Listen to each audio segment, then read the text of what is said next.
মৃত্যু মানে কি? আমরা সাধারণভাবে যেটাকে মৃত্যু বলি সেটা আসলে আত্মার মুক্তি। আমি এই দেহ, এই ভ্রান্ত ধারণা থেকে মুক্তি পাওয়ার প্রকৃত মৃত্যু।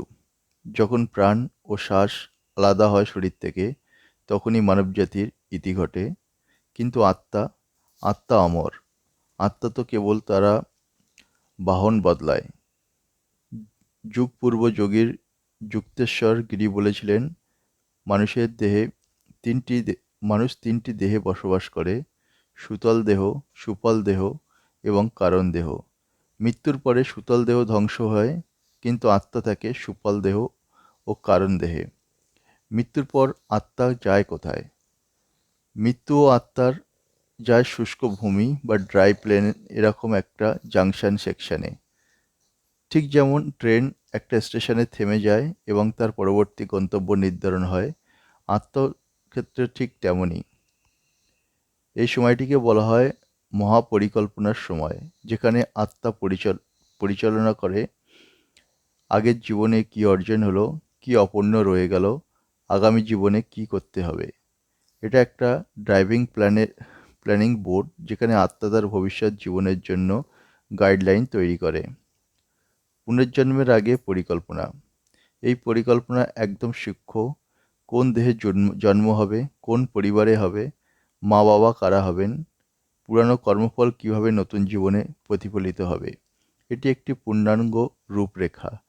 এই রূপরেখা তৈরির সময় কেবল আত্মাই নয়, তার কার্মিক বন্ধু, শত্রু, আত্মীয়রা যুক্ত হয়।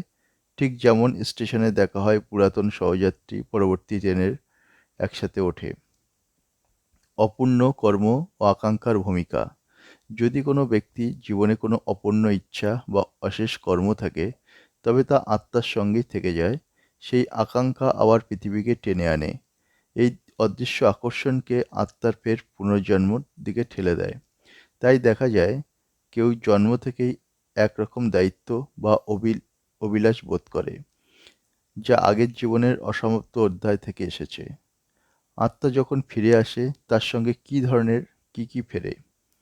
আত্মা খালি হাতে ফিরে আসে না, সে নিয়ে আসে তার পছন্দ ও অপছন্দ, ভয় বা আকর্ষণ, অদ্ভুত প্রতিভা বা দুর্বলতা, সম্পর্কের টানাপোড়েন। এসব কিছুই হচ্ছে পূর্বজন্মের স্মৃতি, যা আমরা অবচেতনভাবে ধারণা করে থাকি। যে আত্মা ভুলে যে আত্মারা ভুল বুঝে নিজেরাই শরীর ত্যাগ করে। যদি কেউ জীবনের পূর্ণ সময়ের আগে আত্মহত্যার মতো কাজ করে, তবে তাকে যেতে হয় শুল্ক ও অন্ধকার জগতে। এই জগতের ভয় নেই, দুঃখ নেই, কিন্তু আছে একটা প্রচণ্ড একাকিত্ব।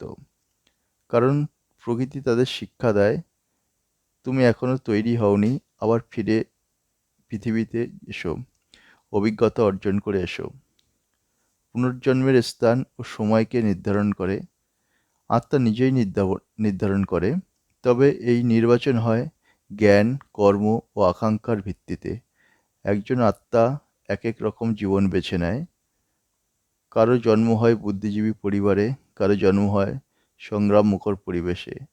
কারণ তাদের পূর্বজন্মের কার্মিক প্ল্যান সেটাই দাবি করে। আত্মা তার প্রিয়জনকে দেখতে পায়। হ্যাঁ, আত্মা তার প্রিয়জনকে দেখতে পায়। অনেক সময় আমরা স্বপ্নে সেই দেখা পাই আমাদের প্রয়াত আত্মীয়দের। সেটা কেবল কল্পনা নয়, সেই সময়টা তারা আমাদের সঙ্গে যোগাযোগ করে।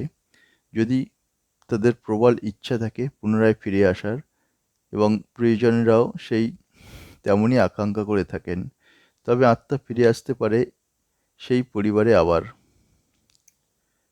বন্ধুরা, মৃত্যু হলো শেষ নয়, একটি আন্তরিকের দরজা, যেখান থেকে আত্মা যায় আলোকিত এক যাত্রায়, এবং পরবর্তী জীবন শুরু হবে তা নির্ভর করে আমাদের কাজের উপর, আমাদের ভাবনার উপর এবং আমাদের অধ্যাবসায়ের উপর।